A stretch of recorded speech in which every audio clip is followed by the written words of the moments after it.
What if I told you that 3 hours ago, NASA stopped all public communications about 3I Atlas, and the last thing they said before going silent was 7 words that have astronomers around the world terrified? It's not slowing down. It's accelerating. Right now, at this exact moment. The object designated 3I Atlas, the third confirmed interstellar visitor to our solar system, is passing Mars, and it's moving faster than it should be, much faster, in a direction it shouldn't be going. For the past 6 months, astronomers worldwide have been tracking this object, watching it approach from interstellar space, measuring its velocity, calculating its trajectory, predicting it would pass harmlessly through the outer solar system and exit, like Oumuamua did in 2017. But 47 minutes ago, at 03:14 UTC, something changed. The Deep Space Network detected a massive energy surge from 3I Atlas. Infrared telescopes saw the object's temperature spike from 240 Kelvin to over 800 Kelvin in less than 2 minutes. And then it accelerated. Hard. Not the gentle comet-like acceleration we saw with Oumuamua. This was violent, sustained, powerful thrust that increased its velocity by 3 kilometers per second in under an hour. That's 6,700 miles per hour, added speed, from nothing visible. No exhaust plume, no propellant, just acceleration. And the new trajectory? It's no longer passing through. It's no longer exiting. The updated calculations show 3I Atlas is now on a course that will bring it through the inner solar system, past Mars, past Earth's orbit, heading toward Venus, maybe closer. NASA's last public statement, posted to their website at 03:51 UTC and then immediately deleted, read, "Trajectory has changed unexpectedly. Object now poses potential close approach scenario. We are monitoring, await further updates." Then silence. Complete communications blackout. No press releases, no social media, no responses to journalist inquiries, nothing. The European Space Agency went dark at the same time. So did the Russian Space Agency, and China's, and Japan's. Every major space program on Earth simultaneously stopped talking about the most significant astronomical object ever detected. Within minutes of each other, as if coordinated, as if ordered, amateur astronomers are freaking out because they can see it happening. They can measure the acceleration. They can calculate the new trajectory. And they're posting online frantically, asking why official channels have gone silent, why governments won't talk, why scientists who were giving daily updates suddenly won't return calls. Something changed when 3I Atlas passed Mars. Something made every space agency on Earth decide simultaneously that the public shouldn't know what's happening. And that decision, that silence, is more terrifying than any announcement they could make. Because what could be so bad that telling us nothing is better than telling us the truth? 03:14 UTC, November 8, 2025. Dr. Robert Warwick was on the night shift at the Atlas facility in Hawaii, same facility where he'd discovered Oumuamua back in 2017. Same routine, monitoring the sky, tracking objects. Nothing unusual expected. Then his screen lit up. Infrared alert. Something in the Mars region showing massive temperature increase. Sudden, dramatic. He checked the coordinates. 3I Atlas, the object had been cold. Typical for interstellar space rocks. Around 240 Kelvin, colder than any place on Earth. Standard. Expected. Normal for something that had been in the frozen depths between stars. Now it was showing 680 Kelvin. Then 720, then 780, climbing fast. In less than 2 minutes, the temperature had more than tripled. Warwick's first thought: instrument malfunction. Sensors giving false readings. He checked the calibration. Ran diagnostics. Everything nominal. The data was real. He pulled up visible light observations from other telescopes. The object was brightening. Magnitude dropping from 19 to 16 in real time. 3 magnitudes brighter. That's a factor of 16 increase in visible light output. Something was happening. Something energetic. Something impossible for a space rock. He called Dr. Davide Farnocchia at NASA's Jet Propulsion Laboratory. Farnocchia was the trajectory specialist, the guy who'd been tracking 3I Atlas since discovery. If anyone would know what this meant, it was him. Farnocchia answered on the first ring. "I'm seeing it too. Temperature spike. Brightness increase. And Bob, it's accelerating. Look at the velocity vector." Warwick pulled up the orbital determination data. The velocity had been steady at 28.4 kilometers per second for weeks, standard for an interstellar object passing through. Predictable. Calculable. Now it showed 28.9 km/s, then 29.3, then 29.8, increasing steadily. Half a kilometer per second added in 20 minutes. "That's impossible," Warwick said. "What kind of force would—" "I don't know," Farnocchia interrupted. "But it's sustained, continuous. This isn't outgassing. This isn't solar radiation pressure. This is active propulsion. And it's powerful." They watched in real time as 3I Atlas's velocity climbed. 30 km/s, 30.5, 31. The acceleration was roughly 1.2 millimeters per second squared. That doesn't sound like much, but sustained over hours, it adds up. Sustained over days, it changes everything. "Calculate new trajectory," Warwick said. Farnocchia was already running the numbers. His fingers flew across the keyboard. Orbital mechanics software processing the new velocity vector, projecting forward, calculating where this new path would lead. The results appeared on screen. Farnocchia went silent. "Just stared, Dave. What does it show?" "It's not exiting anymore. The trajectory is no longer hyperbolic. It's curving, bending inward. It's going to pass through the inner solar system." "How close?" "Too close. If this acceleration continues, it'll cross Earth's orbital path. Not where Earth is now, but we'd need to track it for a few more hours to be certain, but..." "But what?" "But it might be targeting us. Deliberately." 3:51 UTC. Farnocchia sent his preliminary report to NASA headquarters. Marked urgent. Copy to the administrator. To the Near-Earth Object Office. To planetary defense coordinators. Someone at NASA made a decision. Posted a brief statement to the website. Trajectory has changed unexpectedly. Object now poses potential close approach scenario. We are monitoring. Await further updates. Then, apparently, someone higher up saw that statement, saw the implications, saw the potential for panic, and ordered it removed. Within 8 minutes, the post was deleted. Website scrubbed. No evidence it had ever existed, except thousands of people had already screenshot it, already shared it, already started asking questions, and then the silence began. NASA stopped responding to media inquiries, stopped updating social media, stopped issuing press releases. Complete blackout, Dodge, 24, 17. UTC ESA went silent. No explanation, just stopped posting updates about 3I Atlas that they'd been providing daily for months. 4:22. UTC Roscosmos, silent. Row 4:31. UTC CNSA, silent 04:45. UTC JAXA, silent.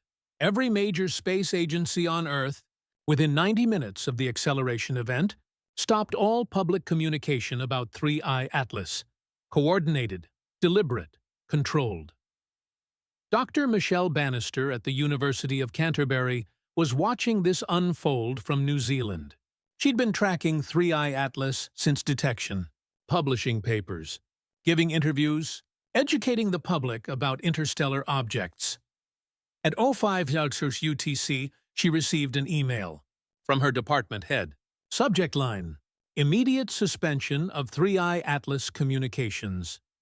The email read, "You are directed to cease all public statements regarding the interstellar object 3i Atlas. This includes media interviews, social media posts, academic presentations, and informal discussions. This directive comes from ministerial level and is not negotiable. You will be briefed privately when appropriate. Compliance is mandatory." She'd never received anything like this. Academic freedom was sacrosanct. Researchers weren't gagged by governments. Not in democratic countries. Not without extraordinary circumstances. She tried calling colleagues in other countries. Dr. Alan Stern in the U.S., Dr. Alan Fitzsimmons in the UK, Dr. Frank Marcus in France. All of them had received similar directives. All of them were confused, alarmed, and suddenly unable to discuss their research publicly. Something was very wrong. Amateur astronomers didn't have bosses to silence them. They had telescopes. They had software. They had internet connections. And they were watching 3i Atlas independently. By or 6 quarters UTC, amateur observation groups worldwide were confirming the acceleration, posting measurements, calculating trajectories, and asking loudly online, "Why have all the official channels gone silent?" Reddit threads exploded. Twitter hashtag #3i Atlas silence was trending globally. YouTube videos with titles like "NASA hiding something," getting millions of views in hours. The silence wasn't hiding information. It was amplifying speculation, making everything worse, confirming everyone's worst fears about government cover-ups and hidden threats. Dr. Avi Loeb, the Harvard astronomer who'd made his career arguing for taking anomalous objects seriously, tried calling contacts at NASA. No response. Left messages. No callback. Sent emails. No reply. He posted to his blog at @Voyagers, UTC. I find it deeply concerning that all official channels have ceased communication about 3i Atlas precisely when the object's behavior became most interesting. Science thrives on transparency. Silence breeds distrust. Whatever is happening, the public deserves to know. Keeping people in the dark doesn't protect them. It terrifies them. His post was shared 50,000 times in the first hour. At 0930 UTC, a small press release appeared on the White House website. Not about 3i Atlas specifically, just, "The President has convened the National Security Council for emergency briefing on space-related developments. Further information will be provided when appropriate." Space-related developments. That was all they'd say. But everyone knew what it meant. 3i Atlas, the acceleration, the trajectory change, the threat, because by now amateur calculations were converging. The new trajectory was taking 3i Atlas through the inner solar system, crossing Earth's orbital path, passing within 50 million kilometers of our planet. Maybe closer. Too soon to tell exactly, but close. Very close, uncomfortably close, and still accelerating. Still under active propulsion. Still maneuvering. Still controlled by something or someone with capabilities far beyond human technology. At 12:20 UTC, 9 hours after the acceleration began, CNN broke normal programming. Emergency announcement. Anderson Cooper's face filled screens. Worldwide, we are receiving unconfirmed reports that a space object being tracked by NASA has changed trajectory and may pose a potential threat to Earth. NASA has not confirmed this. We have been unable to reach NASA for comment. We are attempting to get more information. Please stay tuned. That was it. That was all the official media had. But it was enough. The word was out. Threat. Potential. Earth. Object. Panic began spreading. Social media exploded. People flooding grocery stores. Lines at gas stations. Banks seeing unusual withdrawal activity. The beginning of breakdown. The start of chaos. All because no one would explain what was actually happening. And through it all, 3i Atlas continued accelerating, continued approaching, continued maintaining radio silence while everyone on Earth screamed into the void, asking what it wanted. While official channels stayed silent, an army of amateur astronomers around the world was watching, and they were seeing things that terrified them. Dr. Tom Kearse, a former astronomer now doing public outreach in the UK, had a good telescope, professional-grade equipment, and he'd been tracking 3I Atlas for months. When the object accelerated, he saw it happen in real time.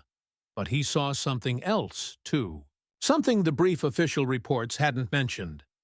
At 10:25 UTC, he posted a detailed thread on Twitter. "I've been monitoring 3I Atlas continuously since the acceleration event. Here's what I'm seeing that nobody is talking about. The object is not just accelerating, it's rotating. Its rotational period was 8.7 hours. Now it's 4.2 hours. It's spinning twice as fast. Rapidly increasing spin rate is not consistent with natural tumbling. This is active attitude control." He included light curves. Brightness measurements over time showing the rotation. The pattern was unmistakable. Regular. Periodic. But accelerating. Objects don't just start spinning faster on their own, his thread continued. Angular momentum is conserved unless external torque is applied. Something is actively spinning up this object. Reaction wheels, maybe. Gyroscopes. Whatever's controlling the acceleration is also controlling rotation. This is spacecraft behavior, not asteroid behavior.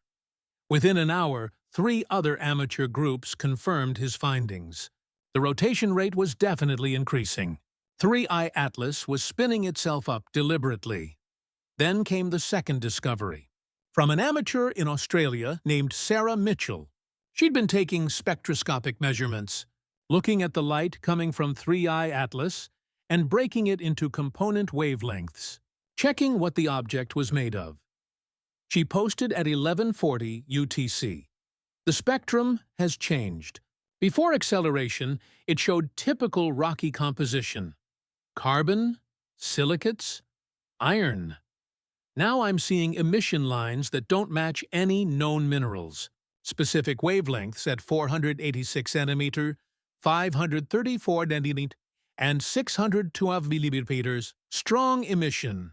Not reflected sunlight. Actively emitting. I don't know what produces this spectrum. Nothing in my databases matches. Dr. Alan Fitzsimmons in Belfast, despite his gag order, couldn't resist checking her data. He confirmed it privately to colleagues. The emission lines were real, and they were strange. Those wavelengths, he told one colleague in an encrypted message, could be produced by plasma, hot gas, maybe propulsion exhaust, or maybe something else. But rock doesn't emit light at those specific wavelengths. This is active emission. From systems. From technology. The third discovery came from a team in Japan. Amateur radio astronomers listening to the sky. At 13:05 UTC, they detected something. A radio signal. Coming from the direction of 3I Atlas. Faint, intermittent, but definitely artificial. Narrowband. About 20 Hz bandwidth. At 142 GHz, the hydrogen line.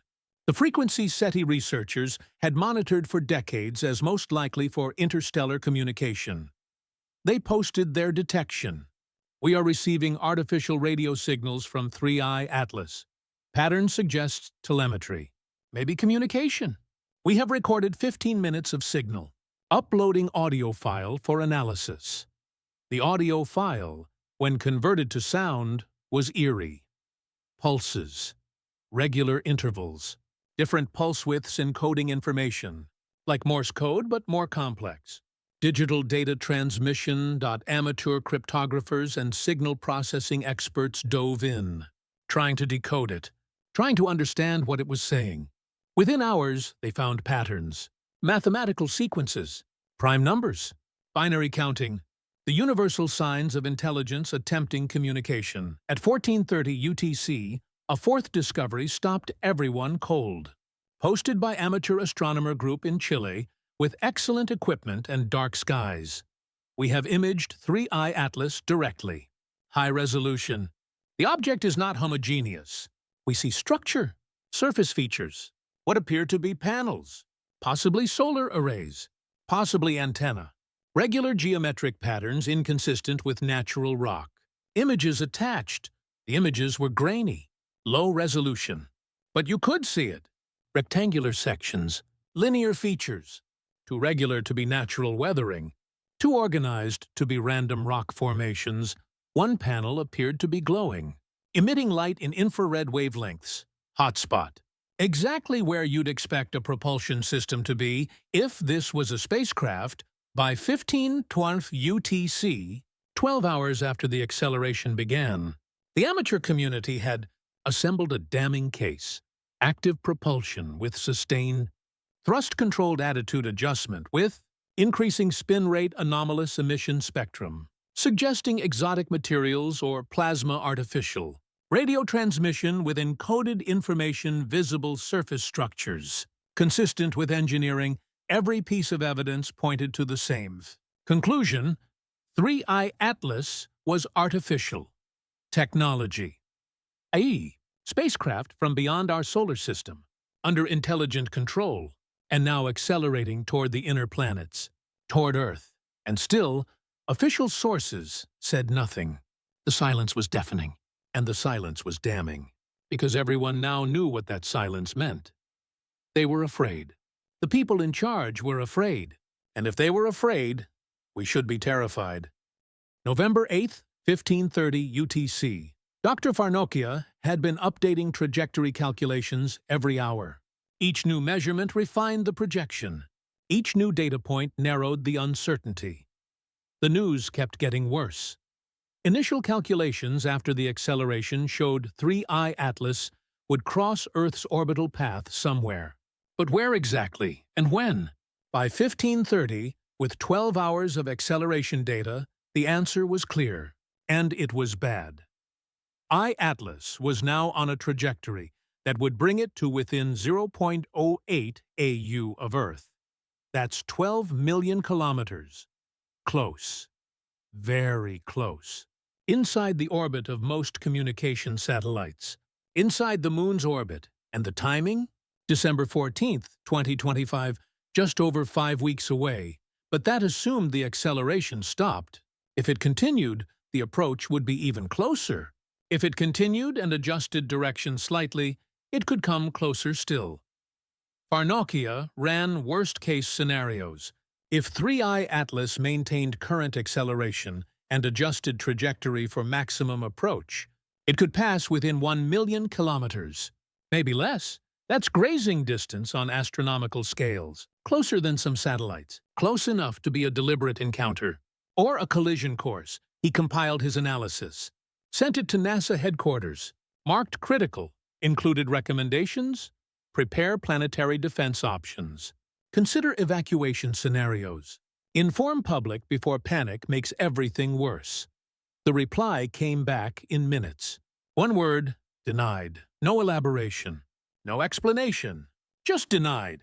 His recommendations were rejected. The public would not be informed. Not yet. Not until... When? Until what? Farnokia was furious. This was exactly the wrong approach. Hiding information never worked. It always backfired, always made things worse. He considered leaking, going to media, telling people what they deserved to know. But he'd signed agreements, security clearances, non-disclosure forms. Leaking would end his career, possibly result in prosecution, and would it even help? Amateur astronomers were already posting calculations similar to his. The truth was getting out regardless. Meanwhile, Dr. Alan Stern was conducting his own analysis from public data. He didn't have NASA's proprietary tracking information, but he had enough. Amateur observations, velocity measurements, position data. He ran the numbers. Came to the same conclusions as Farnokia. Close approach. December 14th, 12 million kilometers or less. Possibly much less. He posted to his blog at 16:30 UTC. Based on publicly available observations, 3I Atlas is now on a trajectory that will bring it extremely close to Earth in approximately 36 days. This is not speculation. This is orbital mechanics. The math is clear. Why is NASA silent? Why are world governments saying nothing? The silence is indefensible. His post went viral instantly. Millions of views in the first hour. News organizations picked it up. Renowned astronomer claims object on collision course, ran headlines. Not quite accurate, not collision, but close approach. But close enough to truth that nobody could debunk it. At 17 UTC, the White House finally responded. Brief press conference, press secretary at the podium. Reading from prepared statement. We are aware of reports regarding the trajectory of the interstellar object designated 3I Atlas. NASA and other agencies are monitoring closely. At this time, there is no imminent threat to Earth or its population. The object will pass at a safe distance. We are continuing to monitor and will provide updates as warranted. We ask the public to remain calm and rely on official sources for information. That was it. No questions taken, no elaboration. Just a brief statement, reassuring everything was fine, and then leaving the podium. But the statement raised more questions than it answered. No imminent threat didn't mean no threat. Safe distance was subjective. And continuing to monitor suggested uncertainty. They didn't know exactly what would happen. They were hoping for the best. Dr. Loeb posted immediately, "What is safe distance? 12 million kilon? 1 million kilon? 100,000 kilot? And what about the object's behavior? It's under intelligent control. It's maneuvering. How do we know it won't maneuver closer?" The press statement tells us nothing useful.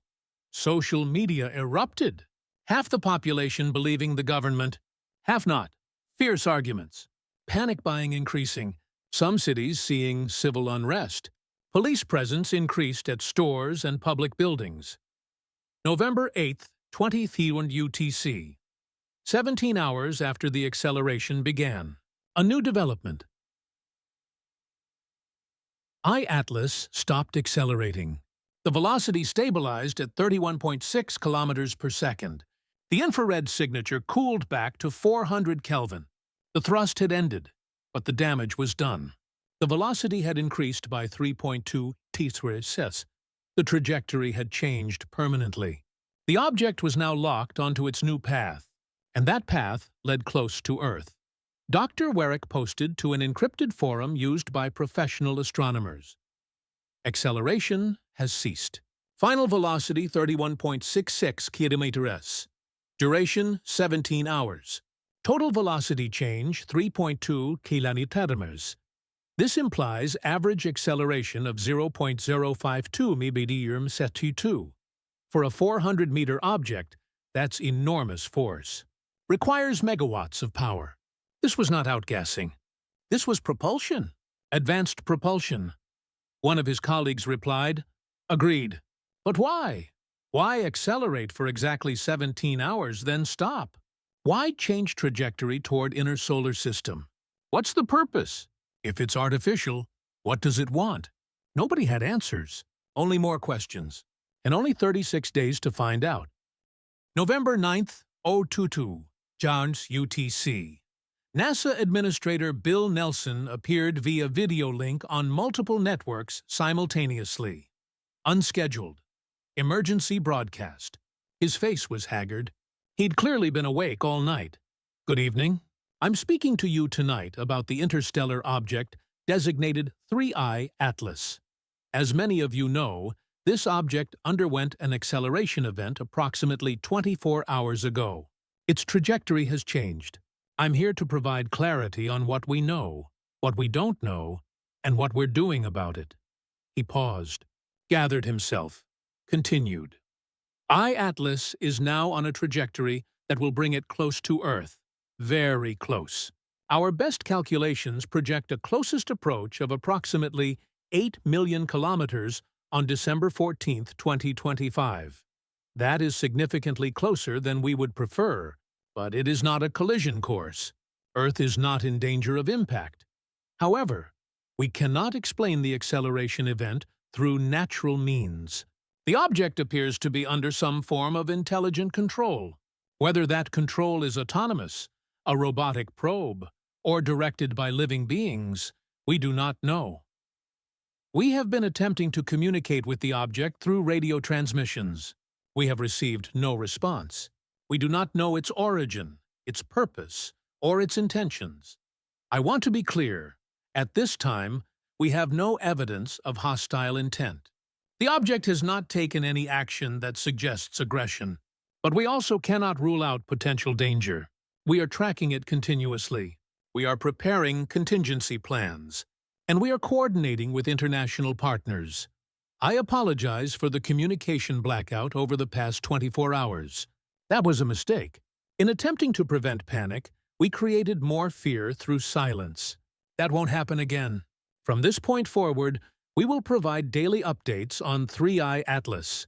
We will be transparent about what we're seeing. You deserve to know the truth.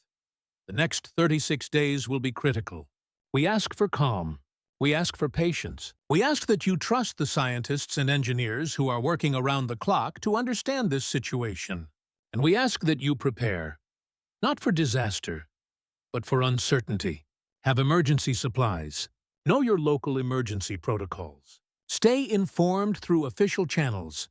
We are living through a historic moment. An object from another star system is approaching our planet. Whether this is a threat or an opportunity remains to be seen, but we will face it together. As one species, one planet, one humanity. Thank you. The broadcast ended. Nelson's face disappeared, replaced by news anchors immediately beginning analysis. The public reaction was mixed. Some felt reassured. NASA was being honest, transparent, admitting uncertainty while providing facts. Others felt more afraid. 8 million kilometers sounded like a lot until you realized it was just 20 times the distance to the moon. In cosmic terms, that was nothing. And no evidence of hostile intent wasn't the same as definitely not hostile. Religious leaders worldwide gave addresses. Some called it Judgment Day. Others called it divine contact. Most urged calm and faith. Scientists began giving interviews again. Dr. Loeb on CNN, Dr. Stern on BBC, Dr. Bannister on Australian networks, all saying similar things. This is real, it's unprecedented, and we should take it seriously while not panicking. Panic doesn't help, Dr. Loeb told Anderson Cooper. What helps is preparation, awareness, calm assessment of risks. This object hasn't harmed us. It may not intend to, but it's displaying capabilities far beyond our technology. That means we must be cautious while remaining open to the possibility this is benign exploration. November 9th, 12 Untour UTC. More information came from an unexpected source. The radio signal that amateur astronomers had detected was analyzed by SETI researchers. Dr. Seth Shostak at the SETI Institute held a press conference. We have analyzed the radio transmission from 3i Atlas. The signal is definitely artificial. It contains mathematical sequences, prime numbers, Fibonacci numbers, binary counting, the universal language of intelligence. But there's more. Embedded in the signal is what appears to be a simple image, pixelated, low resolution, but decipherable. We've reconstructed it. I'm going to show it to you now. The screen behind him displayed an image, grainy, black and white, showing a circle with 8 radiating lines. An Earth, clearly Earth with its distinctive continents, marked as the 3rd line. They're showing us they know the solar system. They know Earth's position. They know where we are. This is not random exploration. They came here deliberately, to this system, to this planet. The image created more questions than answers. They knew about us. But how much did they know? Had they been watching for years? Decades? Were they responding to our radio transmissions? Had they detected our biosignature atmosphere? Or something else entirely? November 10th, 34 days until close approach. More data came in. Hubble Space Telescope had been pointed at 3i Atlas for extended observation. The images were released publicly. The object was definitely artificial. No doubt remained. Surface features were too regular, too geometric. Panels, structures, what looked like antennae or sensors. One end of the 400-meter cylinder had an opening, dark, like a hangar or cargo bay. Empty? Or containing something? The extended structures that amateur astronomers had seen were confirmed. Solar panels, probably, or radiators. 8 panels extending from the central body, creating a distinctive cross shape when viewed from certain angles, and markings, symbols on the hull. Not natural patterns, not random impacts, deliberate markings, like labels, like identification. Like writing, Dr. Yamamoto, the linguist who'd worked on decoding ancient underwater city tablets, was brought in to examine the symbols. He compared them to every known human writing system. No matches. These were truly alien symbols, from a truly alien intelligence. They're communicating even through their hull markings, he said in an interview. They want to be identified, understood. They're not hiding. They're announcing themselves. That suggests confidence, and possibly peaceful intent. You don't label yourself clearly if you're planning a surprise attack. November 11th, SpaceX CEO Elon Musk made an announcement that shocked everyone. We're preparing a mission. Starship is ready. We can launch a probe to intercept 3I Atlas before it reaches Earth. Get up close. Get better images. Possibly even dock with it if safe to do so. We're seeking NASA approval and international cooperation. But one way or another, we're going to meet them. The proposal was audacious, risky, but technically feasible. Starship had the capability, the Delta V, the payload capacity. They could launch a spacecraft that would reach 3I Atlas within 2 weeks. Well, before the December 14th close approach, governments debated. Was it wise to approach? What if the probe provoked a response? What if docking was seen as hostile? But the counter-argument was compelling. Better to know what we're dealing with. Better to gather information from close range. Better to attempt communication directly, rather than waiting for them to arrive on their terms. November 12th. The decision was made. Mission approved. Starship would launch in 48 hours. Destination: 3I Atlas. Crew: none. Too risky for humans, but loaded with cameras, sensors, spectrometers, and a radio transmitter for attempted communication. The world watched the preparations. This was it. Humanity reaching out to meet the visitors, not waiting for them to come to us. Going to them, taking action, taking control of the narrative. But in the back of everyone's mind was the same question. What if they don't want us to approach? What if they react badly? What if this brave mission is the spark that turns first contact into first conflict? 36 days to close approach, 48 hours to launch. The clock was ticking, and 3I Atlas was still coming. Silent, enigmatic, unstoppable. November 14th, 2025. 14 UTC, Starbase, Texas. Launch day. Starship sat on the pad. Fueled. Ready. Payload loaded. A probe designed specifically for this mission. Equipped with the best cameras humanity could build. The most sensitive instruments, and a message. A deliberate message from Earth to whoever or whatever was controlling 3I Atlas. The message was simple. Mathematical first. Prime numbers. Then a representation of our solar system with Earth highlighted. Then images of humanity. Different races, different cultures, showing our diversity, showing our civilization, and finally, words in multiple languages. We come in peace. We seek understanding. We hope for friendship. Welcome to our system. Broadcast on loop. Ready to transmit as soon as the probe got close enough. Countdown began. News coverage worldwide. Billions watching. The most watched launch in history.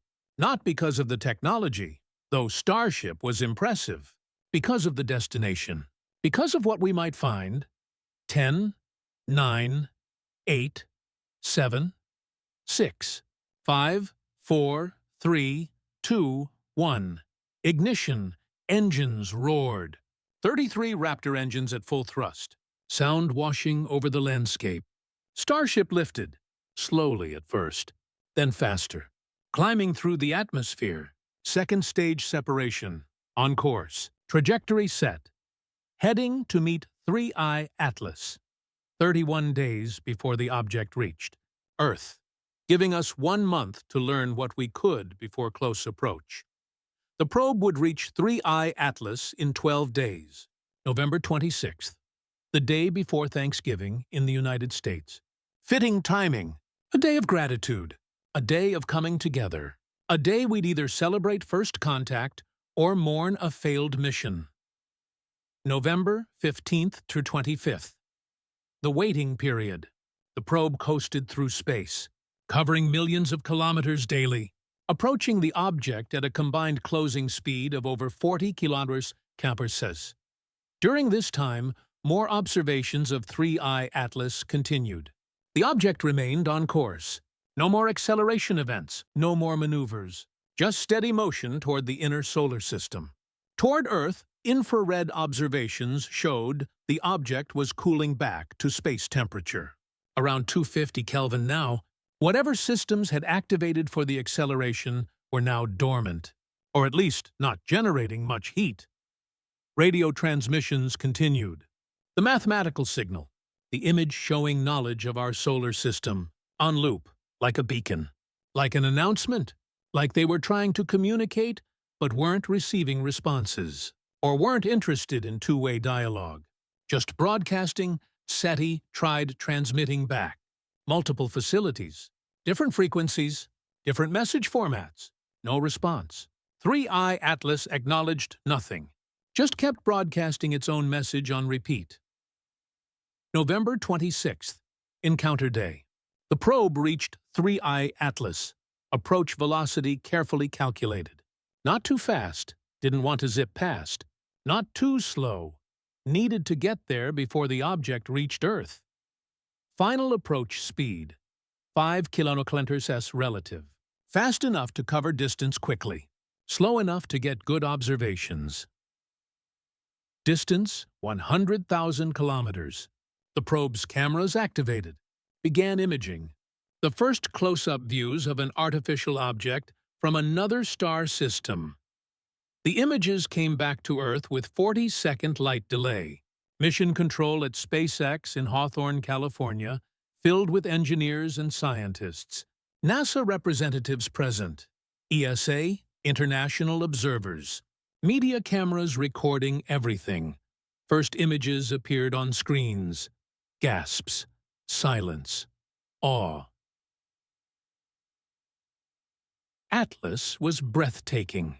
The cylindrical body pristine, metallic, reflective, clearly manufactured, clearly engineered, clearly not natural.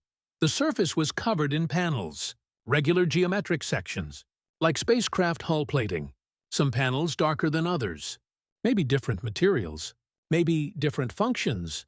The 8 extended structures were clearly visible. Definitely solar panels or radiators. Thin, flat, covered in what looked like photovoltaic cells, collecting sunlight, converting to power. At one end, the opening, the hangar-like aperture, dark interior, cameras zoomed in, enhanced, tried to see inside, structure, internal framework, like ribs of a great beast, or supports for a massive vessel, deep, extending into the body of the object. But what was inside? Cargo? Equipment? Crew? The probe moved closer. 50,000 kilometers. Then 30,000. Better resolution. More detail. The symbols on the hull became clear. Not random. Organized in lines.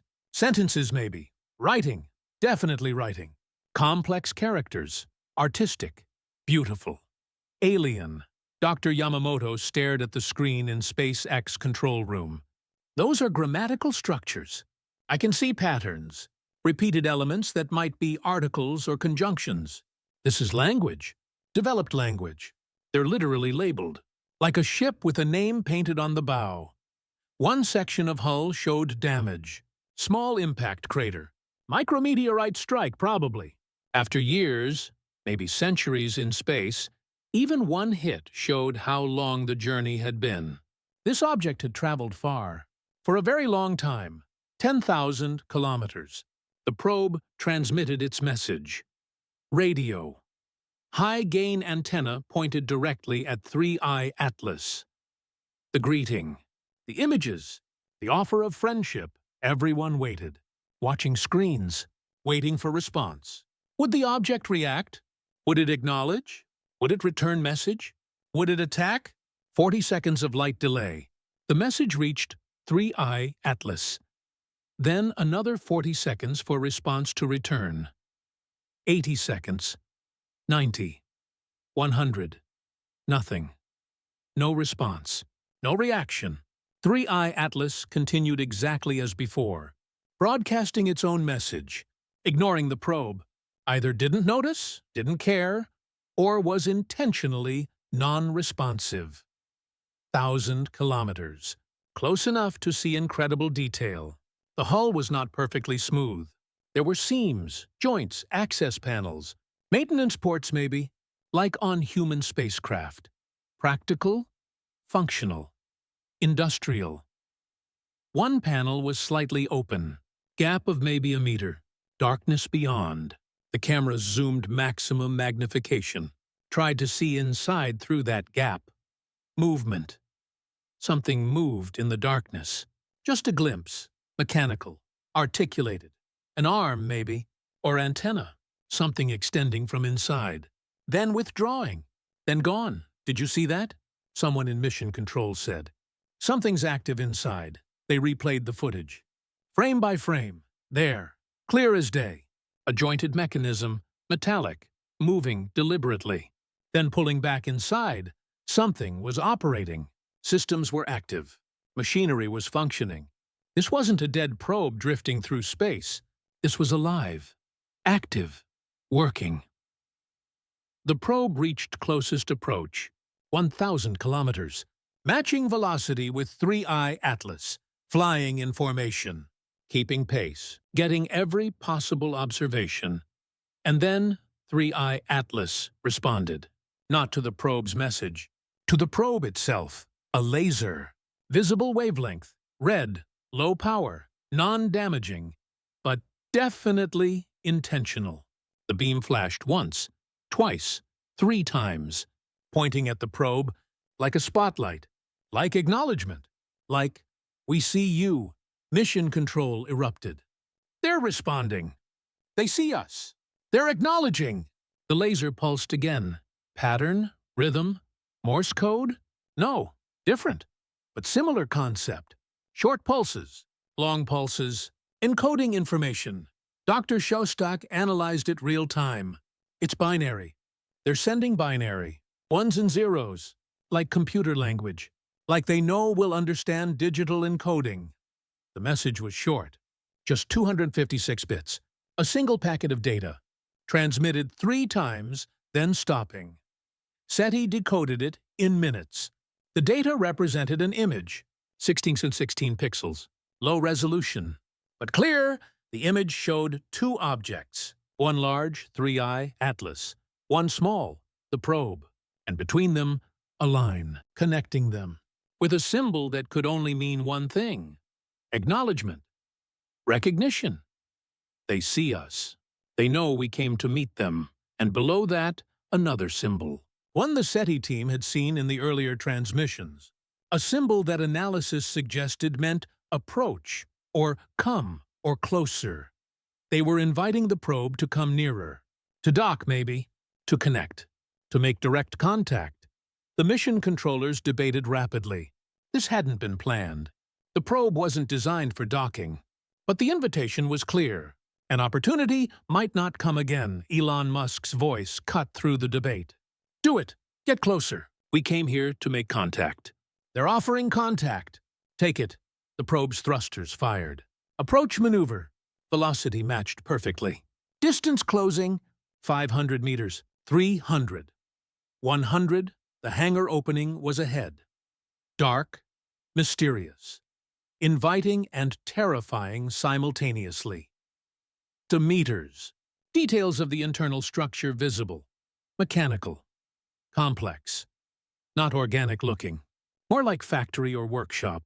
Functional spaces. Work areas, 5 meters. The probe was entering the hangar, crossing the threshold. First human-made object to enter an alien spacecraft. Historic moment happening in real time 10 meters inside. Cameras showing the interior. Walls lined with equipment. Storage compartments. Mechanisms. And ahead, a chamber. Circular. Well lit. In the center, a pedestal. And on the pedestal, something waiting. Something deliberately placed there. Something meant to be found. The probe approached. Cameras zooming. Focusing. Everyone in mission control holding their breath. The object on the pedestal was a cube. Metallic. About 30 centimeters per side. Reflective surface. Covered in the same symbols that mark the hull. Writing. Instructions, maybe. Or identification. One face of the cube had an indentation. Hand-sized, palm print shape. Like it was meant to be touched. Activated. Opened. Dr. Loeb, watching via video link from Harvard, said quietly, "It's a message in a bottle. They left something for whoever came to investigate. For us. That's a gift. Or a message. Or a key. They want us to have it." The probe extended a manipulator arm. Carefully, slowly. Reaching for the cube. Mechanical fingers closing around it. Lifting, securing it in a sample container. Got it. The cube was secured. The probe began backing out, exiting the hangar, returning to open space. As it cleared the opening, the hangar door began closing. Panels sliding into place, sealing. Like 3i Atlas had gotten what it wanted, delivered its package, and was now closing shop. The probe burned hard, increasing distance, getting away before anything else happened. Mission accomplished. Objective exceeded. Evidence obtained. And a mysterious artifact now in possession. November 27th. The probe began its return journey to Earth. Trajectory calculated for fastest return. It would take 21 days, arriving December 18th, 4 days after 3i Atlas's close approach. But the cube could be analyzed remotely. X-ray imaging, spectrography, mass measurements, and one end of the cube had a small display panel, inactive during retrieval. But as the probe moved away from 3i Atlas, the display lit up, showing symbols, slowly scrolling, like text, like instructions, like a message. Dr. Yamamoto worked around the clock translating, using the symbol library SETI had built from earlier transmissions, cross-referencing, pattern matching, building vocabulary. By November 29th, he had a rough translation. Not perfect, but enough to understand. "This is a data repository," he announced in a global broadcast. "The cube contains information, a gift of knowledge, from whoever sent 3i Atlas. They're sharing their science, their technology, their history, everything we'd need to understand them. But there's a condition. The display shows we must wait until after the close approach. December 14th. After that date, the cube will unlock, will allow us to access the data. But not before. They want us to wait, to experience the encounter first, then learn afterward. This is deliberate, planned. They're controlling the sequence of events. And there's one more message, displayed prominently, repeated multiple times." He paused. Translated carefully, it says, "Fear not. We come in peace. We come to help. We are friends to biological life, to young civilizations. We exist to guide, to teach, to ensure survival. Your species has potential. We want you to thrive. Wait, watch, trust. All will be revealed." The translation spread globally in minutes. Fear not. Come in peace. Friends, help, guide. The words everyone wanted to hear. But could they be trusted? Dr. Loeb was cautiously optimistic. If they wanted to harm us, this is an elaborate deception. Too elaborate. Easier to just attack. The fact they're communicating, leaving gifts, asking us to trust. That suggests genuine, benign intent. Or it suggests beings so advanced they toy with younger species for amusement. A skeptic countered. We can't know. Not until December 14th. Not until they're here. December 1st. 2 weeks until close approach. The world prepared, not for invasion, most believed the peaceful message, but for uncertainty, for the unknown, for the biggest event in human history. Emergency supplies stockpiled. Communications networks hardened. Medical facilities on standby, not expecting disaster. Just ready for anything, religious services held continuously. Prayers offered, hopes shared, people coming together, unity emerging from uncertainty, and overhead, 3I Atlas continued approaching. Now visible to naked eye, magnitude 6, a faint star moving slowly across the sky, getting brighter every night, getting closer every day. December 7th, 1 week until encounter. 3I Atlas was now 40 million kilometers from Earth, visible in small telescopes as an actual object, not a point source. You could see the cylindrical body, the extended panels, the alien spacecraft coming closer. Amateur astronomers worldwide hosted viewing parties. Public observatories open late, thousands gathering to watch, to witness, to see history approaching. The object was still broadcasting its message. Mathematical sequences, the solar system image, on repeat, like a beacon, announcing itself, saying, "Here we are, here we come." We mean no harm. NASA provided daily updates. Position, velocity, trajectory. Everything confirmed. Closest approach, December 14th. Distance, 7.8 million kilometers. Revised slightly closer than earlier estimates. But still no collision risk. Still safe, still non-threatening. Governments held briefings, explaining what would happen, where to look, when to expect the closest approach, reassuring people, calm, organized, under control. But behind the scenes, military forces worldwide were on highest alert. Not expecting attack, but ready. Missile systems positioned, space-based assets repositioned, defensive satellites armed, just in case, hope for peace. Prepare for war.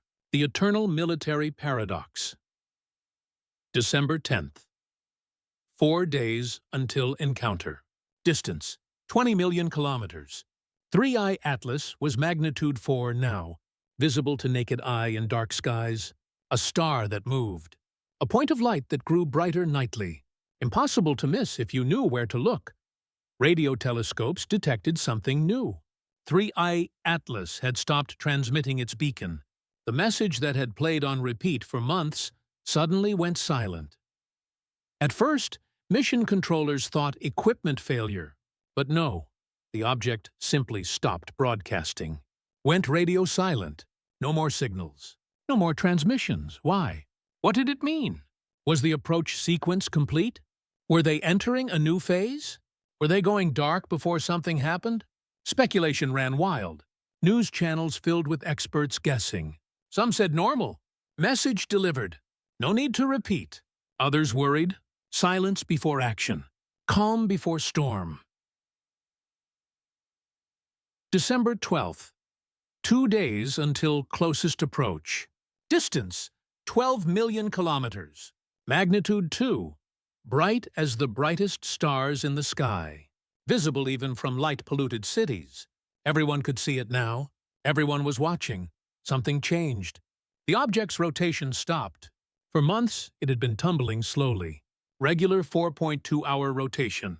Now it stopped spinning. Oriented itself. Locked position, and it was facing Earth. The hangar end pointing directly at our planet. The dark opening aimed at us. Like watching. Like targeting. Like preparing, Dr. Farnokia confirmed.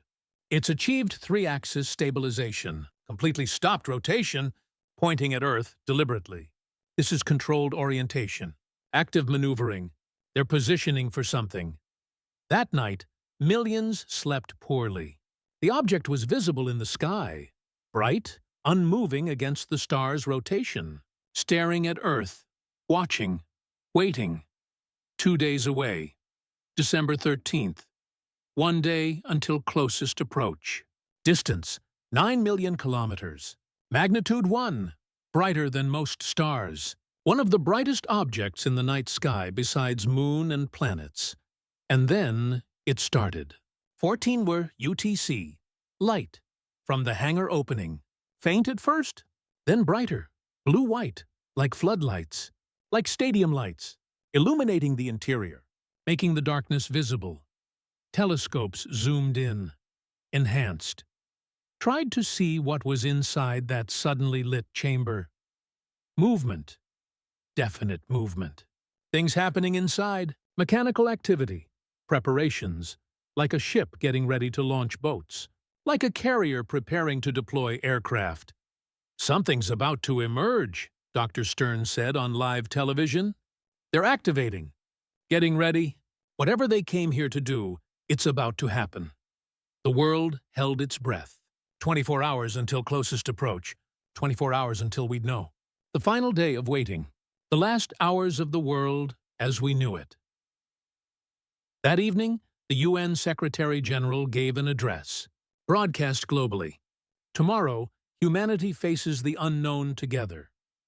An object from beyond our world will pass closer than any interstellar visitor in recorded history. We do not know what will happen. We do not know what they want. But we know this. We face it as one species. United. Hopeful. Ready for whatever comes. To our visitors, if you're listening, we welcome you. We greet you in peace. We hope you come as friends. We offer our world's diversity, our creativity, our resilience as evidence of our worth. We hope you find us worthy of your attention and your respect. To all humanity, sleep well tonight. Tomorrow, we wake to a new age, an age where we're not alone, where our place in the cosmos changes forever.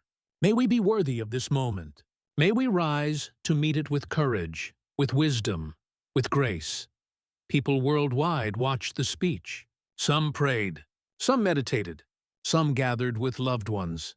Everyone processing, everyone preparing, everyone hoping tomorrow brought revelation, not catastrophe. December 14th, 2025. 0021 UTC, the day arrived. The day everything changed.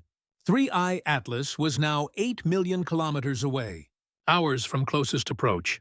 Scheduled for 1647 UTC, the object was magnitude 0, bright as Vega or Arcturus, brilliant, beautiful, terrifying, right there in the sky for anyone to see, moving perceptibly, hour by hour. Approaching. At 06 Gwr UTC, something emerged from the hangar. Small objects, detaching from 3I Atlas, moving away from the main body, spreading out, dispersing. Telescopes tracked them. Count 20. 20 small craft, each about 10 meters across, spherical, reflective, moving under their own power, taking up positions around the main vessel. They're deploying drones, Dr. Nixon at NASA reported, or scouts, or attack craft. We don't know. 20 objects spreading in a pattern around 3I Atlas. Formation flying, coordinated. Military forces tensed. This looked tactical. This looked like combat deployment, escorts, defensive screen, or offensive positioning, but the small craft didn't approach Earth. They maintained position around 3I Atlas, surrounding it, protecting it maybe, or observing, or recording, Hatters. 20. UTC, 4 hours until closest approach. Distance, 8.2 million kilometers. The object was magnitude 1 now, brighter than any star, brighter than all planets except Venus. Impossible to miss. Dominating the sky, more activity. The 20 small craft began emitting light. Different colors.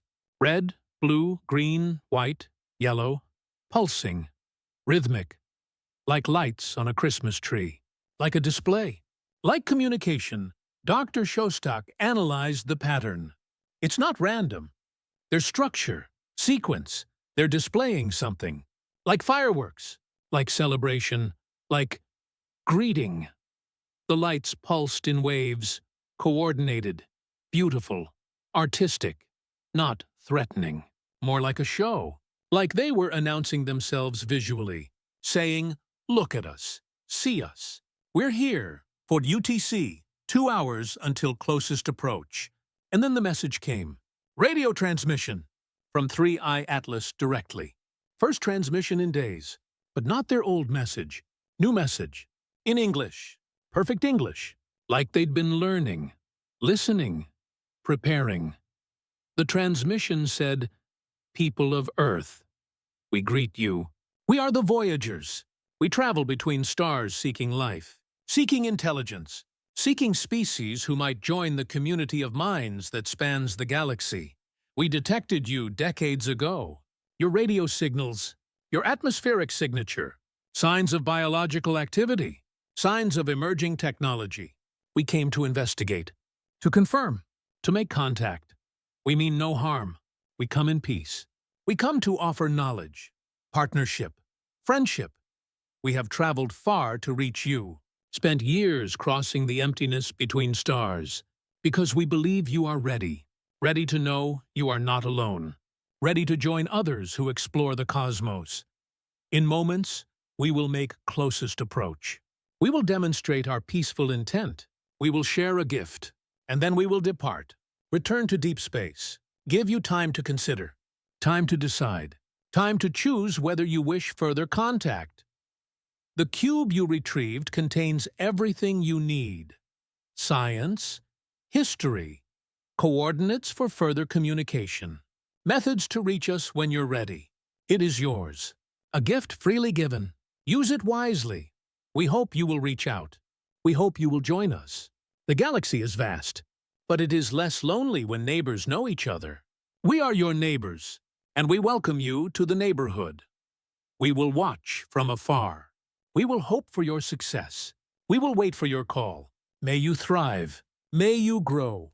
May you one day travel the stars as we do. Until then, peace, friendship, hope. The transmission ended. Silence. Everyone processing. They'd explained everything. Peaceful exploration. Knowledge sharing. Invitation to further contact. Nothing threatening. Nothing demanding. Just, here's what we offer. Take it or leave it. We'll be around if you want us. 6 47. UTC, closest approach. 7.8 million kilometers. 3i Atlas reached the nearest point to Earth it would come. Bright as Venus. Brilliant in the afternoon sky. Visible even in daylight if you knew exactly where to look. And as it reached that point, it did something extraordinary. All 20 escort craft simultaneously released something. Small objects, glowing, spreading outward, drifting toward Earth. Not fast, not threatening. Gentle release. Like scattering seeds, like tossing flowers, like a blessing. The objects were tiny, maybe basketball-sized, self-luminous. Hundreds of them. Thousands. Released in a cloud. Expanding. Floating toward Earth's orbital path. Would take days to reach us, but clearly intended as gifts, as messages, as contact artifacts. They're sending greetings, Dr. Loeb realized. Physical greetings. Time capsules, maybe, or message containers. Things for us to retrieve and study. They're not just passing by. They're leaving breadcrumbs. Ways for us to learn about them even after they're gone. And then 3i Atlas began accelerating, away from Earth. Not toward Venus, as earlier trajectory suggested. Away. Out. Leaving the inner solar system. The 20 escort craft reformed, matched its motion. Accompanied it outward, they'd come to make contact. They'd succeeded, and now they were leaving, giving us space, giving us time, letting us decide at our own pace whether we wanted more. Within an hour, 3i Atlas was already 9 million kilometers away. moving fast, accelerating continuously. The brilliant object in the sky dimming, receding, returning to the depths from which it came. By midnight UTC, it was magnitude 2. By December 15th morning, magnitude 4. By evening, magnitude 6, fading, leaving, going. The encounter was over. First contact had happened, and humanity was left with gifts, with questions, with choices, and with the knowledge that we were not alone. Had never been alone. The galaxy was populated, and we just met the neighbors. Sleep now. Tomorrow you wake to a universe you know is filled with others, with intelligences that cross the stars, with species that reached out to us in peace, with friends waiting in the darkness for us to join them. The age of isolation is over. The age of cosmic community has begun. And everything, absolutely everything, has changed forever. Dream of stars, dream of neighbors, dream of the day humanity builds its own ships and travels out to meet them. That day is coming. They left us the knowledge to make it happen. Now we just have to be brave enough to use it. Sweet dreams, citizen of a populated galaxy. You're not alone anymore. If you want to follow what happens next, how humanity decodes the cube, what the gift objects contain, whether we accept the invitation to join the galactic community, subscribe now. This is the beginning of the greatest story ever told. The story of humanity's first steps into a populated cosmos. Don't miss what comes next.